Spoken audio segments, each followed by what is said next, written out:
Hi, welcome to Ask Jeff, where we answer questions that you submit to us. They can be funny, they can be serious, they can be spiritual, they can be not spiritual.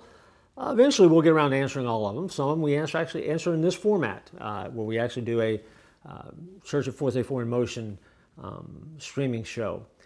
This question, I actually, to protect the innocent or the not so innocent, I'm going to leave their name out, but this is the question they sent.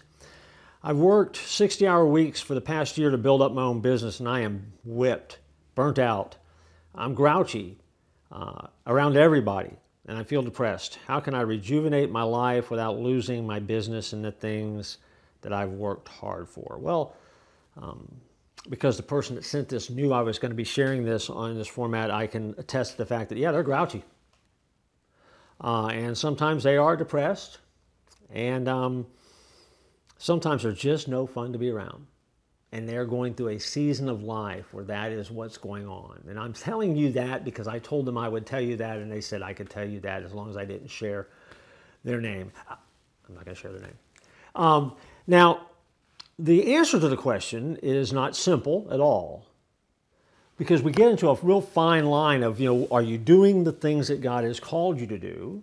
And if the answer to that is yes, and you have to ask the question, are you doing them well and efficiently? And are you doing them with joy?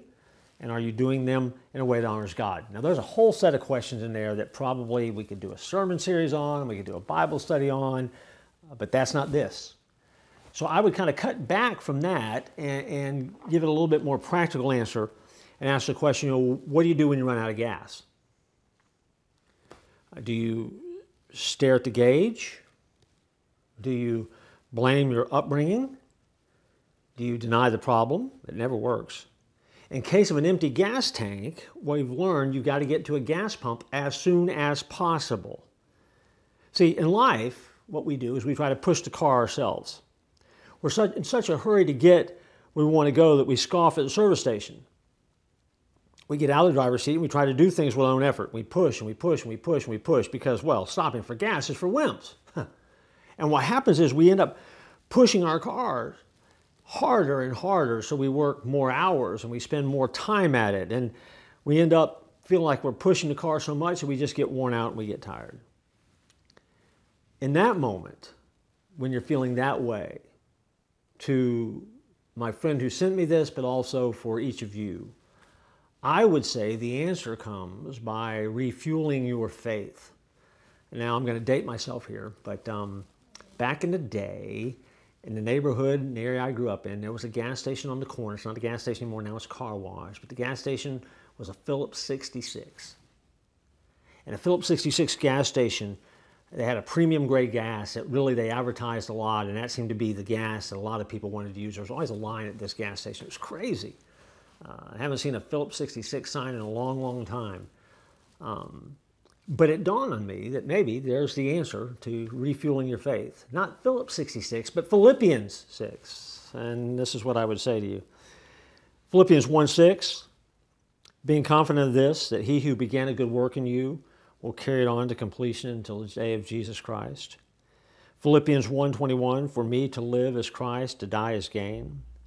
Philippians 2:3, do nothing out of selfish ambition or vain conceit, but in humility consider others better than yourself. Philippians 3:10, I want to know Christ and the power of his resurrection and the fellowship of sharing in his sufferings, becoming like him in death. Philippians 3:14, I press on toward the goal to win the prize for which God has called me heavenward in Christ Jesus. Philippians 4:13, I can do all things through Christ who gives me strength. In other words, take verses like that, those 6 verses are promises of God, reminders, and fuel your life with that. And quit trying to push yourself around. You can't do it. And it's until you take those moments and you start living life with those kind of principles happening, that kind of truth that is fueling your life, you'll always find like you're pushing your car uphill. There'll be no joy, you'll be tired, you'll be working more, you'll never get it done.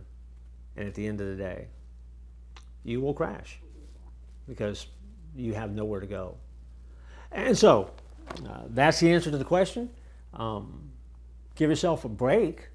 Don't beat yourself up over it. Just take care of it and put some fuel into your faith, and you'll find it works better.